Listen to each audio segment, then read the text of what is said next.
America? It's JR Play, and today we're talking about polyamory, baby. Me and my guest today, Toni, are going to break it down for you right here, right now. Stay tuned, baby. Okay. I let you get on top, I be the underline. I'm trying to get beside you like the Alright, America, now you heard what we're talking about, polyamory. This here is Toni, my guest. She is an expert in the lifestyle, and she's going to share with us. I'm going to give her some questions, and she's going to answer them. She's going to share with us what it's all about. So Toni, again, thank you. Nice. You are the first guest on this show, so you're breaking history right now. You know what I mean? Soak it all in. Soak it all in. So the first question we have to start out with for everyone out there who does not know, what is polyamory? Explain it. Polyamory, I think, is for the most part, it's an umbrella term. An umbrella term for designer relationships. Relationships your way. Relationships the way that you would like to have them. Monogamy is not the only option. Okay. Monogamy is not for everyone. I got There's you. a lot of cheating in relationships nowadays. Definitely. You know, so therefore, the umbrella term of polyamory basically kind of is non-monogamy.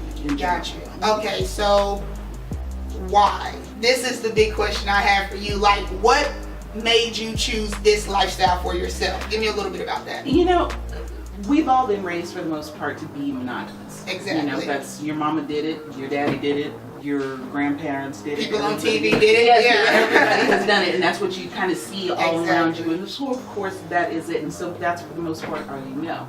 And of course, like everyone else, that is what I started out with. Okay. I'm not a cheater. Okay. Even in my monogamous relationships, I never cheated. I would be the very first one, though, to break up with someone to be with somebody else. Okay. That's good. Yeah, I would. You know. Words to live by there. Yeah, if you don't do it, Yeah, do it you right. just get out of here. Just get out of here. Exactly, you're right. So, and I think that for the most part, the way that it was introduced to me was that I had a girlfriend. Okay. And she was polyamorous. Okay. And polyamory works in a sense, however it is that the couple defines it. And we had the rules of our relationship were, you know, we were the primaries with one another. And if you wanted to, if there was someone that you were interested in, you kind of had to run it past the other person. Okay. And so in that type of relationship, you build a lot of trust. You have to be extremely honest with one another, and you have to communicate. You have to have honest and open and true communication throughout this experience. Exactly. And so that particular relationship for me was very fulfilling because So you enjoyed it? I enjoyed it very much. Okay. Because, well, I mean, you know, it doesn't.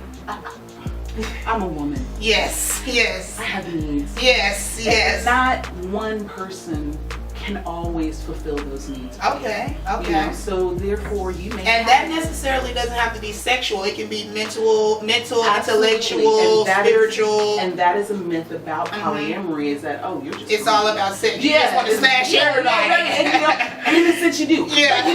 But you don't. You don't. Because that's not the number one aspect of polyamory. Okay. It is the capacity to love more than one. You love more than one person. I do. You know, I you do. love, you know, you love your friends, you love your mom, you love your parents, you love Yes. your children, you love, your Yes. partner. Yes. You have the capacity to love more than one person. Yes. So therefore, that can be done in a relationship as well.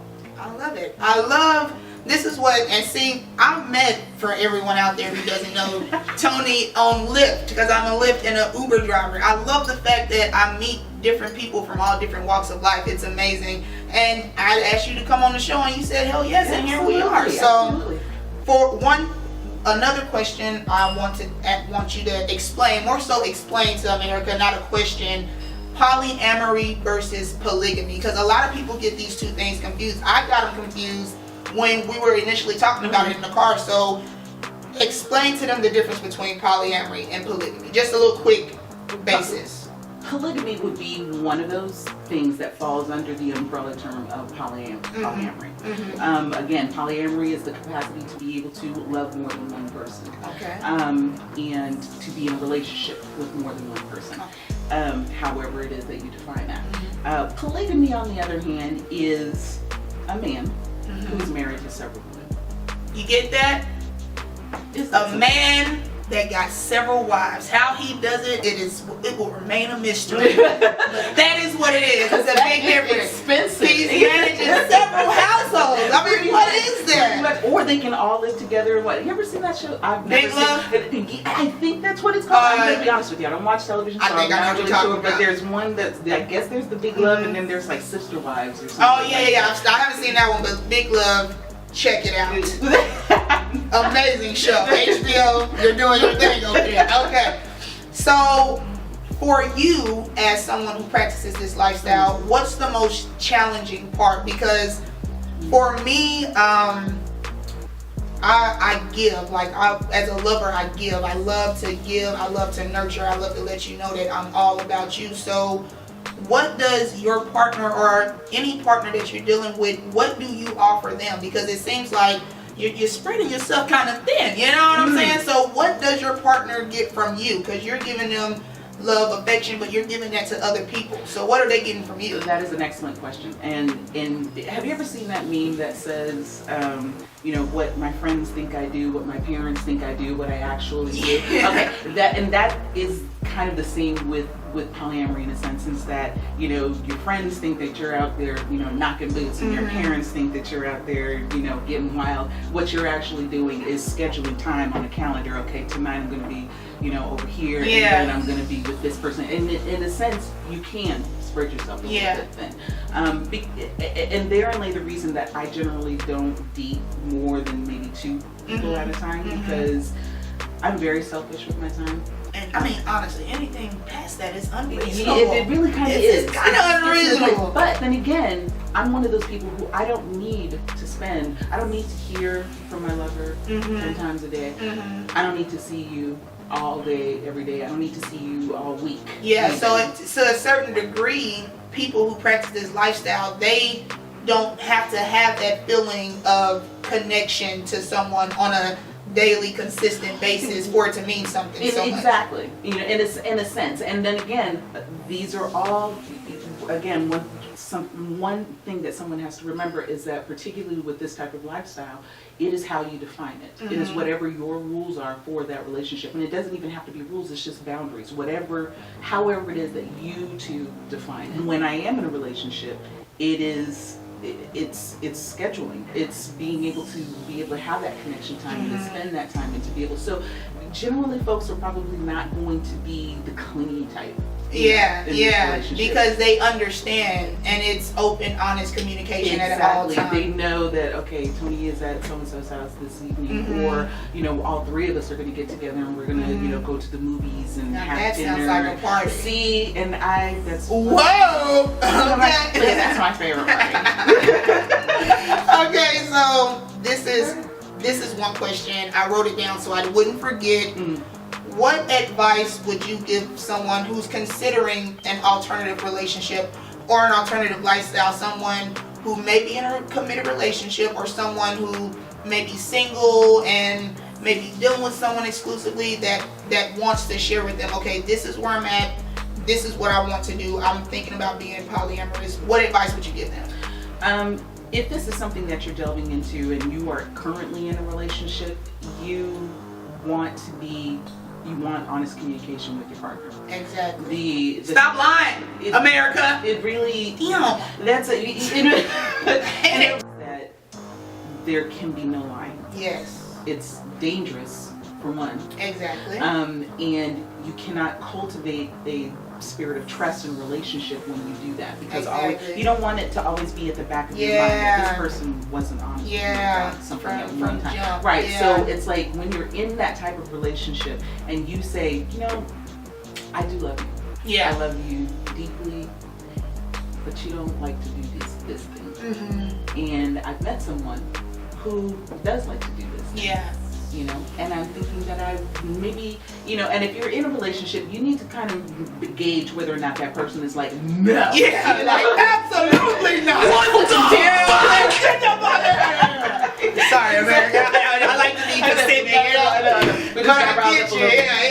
But you want to make sure that that you approach it in a loving manner, in a caring manner, and letting that person know that I'm not throwing you off. I'm not dissuading you. I'm not telling you that you are not enough. Yes. Because especially with women, when you open up like that, you try to tell them different things like that.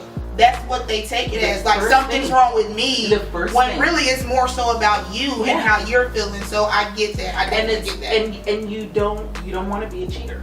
You know? Exactly. You don't want to be a cheater. I used to cheat like a motherfucker. Okay. I'm admitting it. I was young. I used to cheat, but I don't like. I'm a firm believer in just putting it out there. You know, laying it out how you feel. And being honest with the people. If you love a person, you'll do that. And see, at this juncture, at this stage in the game, for me, I've been doing this for a very, very long time, probably a good 20 years. And so I make it clear from the jump, this is how this situation is. Basically, when you broach the subject with someone, you want to have open and honest communication. Exactly. You also want to reassure that person that they are enough, you know, because that's the first thing that they wanted. That's what the first thing they want to go to. It's like, oh, you don't love me, and it's like, no, that's not what we're talking about here. That's not what we're saying. I'm very much in love with you. I very much want to be with you, and therein lay the reason I'm having this conversation with you. Because I'd rather have this conversation with you and let you know that there's another option here, which you are also free to indulge in as well. What's good for the goose is definitely good for the gander. All right.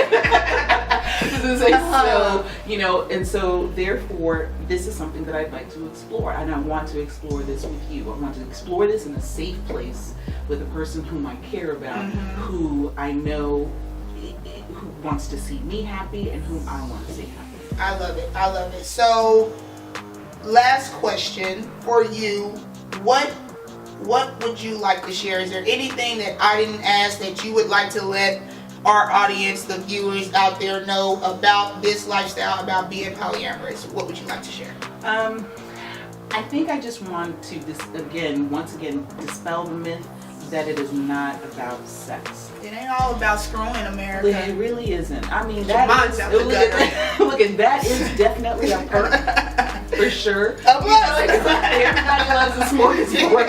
You know, everybody loves a buffet. You're like, all these options. Of course, you know, but that's actually what I love about it, is the fact that yes, there are all these options, and that it's a serious thing.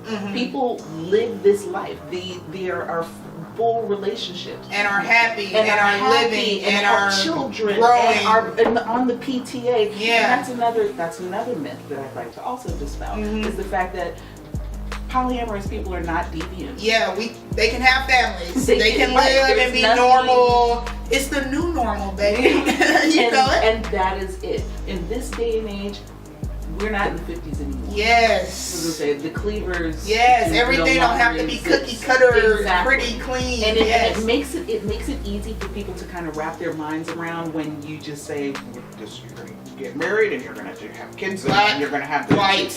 Yes, and that's pretty much it. It makes it easy. Yes. But then when you delve into this world and delve into design a relationship, it makes you really have to become introspective and figure out who you are as a person.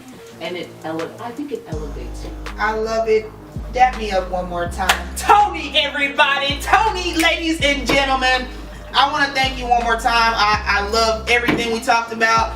Tune in for more Real Talk Topics America here on JR Play. Toni will be not the last guest for sure, but she was the first. We want to thank her for coming. Peace, baby. JR Play. We out. And lay with me, babe. And laugh with me, babe. I just want the simple things. So smoke with me, babe.